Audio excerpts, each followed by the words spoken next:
Hello guys, आज हमारा 200 subscriber पूरा થયા હતા એની ખુશીમાં અમે દાળ વડા પાર્ટી અને થેપલા પાર્ટી રાખી હતી. જો ખાલી આ બે લડતા હતા કે કેટલું માપ રાખવું ને કેટલું નહીં રાખવું. આ મસ્ત ગોળ બનાવી દીધો હતો, થેપલા વણવાનું ચાલુ કરી દીધા અને મસ્ત ગોળ ગોળ વણતા હતા. તો શેકે એવા છો ને કે મજા આવી ગઈ હતી. આ તેલ તો આખું ભરી દીધું હતું અમે. પછી ફર્સ્ટ લોટ ઉતારવાનો ચાલુ કર્યો હતો. જો ખાલી 3 શેફ હતા, કેટલું બધું ખાવાનું બનાવ્યું. હવે 100 માણસ જમી લો એટલું તો ખાલી અમે ખાવાનું બનાવ્યું હતું. જો ખાલી એમાં ડૂબ ડૂબ ડૂબ ડૂબ એક એક કરીને અમે મસ્ત દાળ વડા શેકાવા મૂકી દીધા હતા.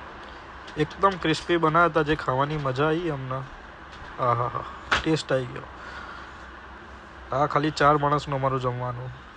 જો ફરીથી ડૂબ ડૂબ ડૂબ ડૂબ એકદમ ક્રિસ્પી બનાવ્યા હતા ખાવાનું. 4 માણસ વચ્ચે અમે ખાલી 60 તો દાળવડા બનાવ્યા હતા અને થેપલા 50 થેપલા. આવી મજા ક્યાંય ના આવે. આવી જે ખાવાની અમને મજા આવી હતી ને, એકદમ મસ્ત ગરમા ગરમ દાળવડા. મસ્ત વરસાદ પડતો હતો આજે. લંડનમાં વરસાદી માહોલ હતો. અમે થેપલા અને બધું બનાવીને મોજ કરી હતી. 50 તો ખાલી અમે થેપલા બનાવ્યા હતા. જો એક સાઈડ અમારા થેપલા ઉતરી રહ્યા અને એક સાઈડ અમે દાળ વડા બનાવી રહ્યા છીએ. આજે દાળ વડા, મરચા, ડુંગળી બટાકાનું શાક. જો ખાલી 45 ના 50 થેપલા, સલાડ, રતલામી સેવ. આજે બહાર વરસાદ પડતો હતો એટલે ઘરમાં બેઠા છીએ. આવી જજો ખાવા.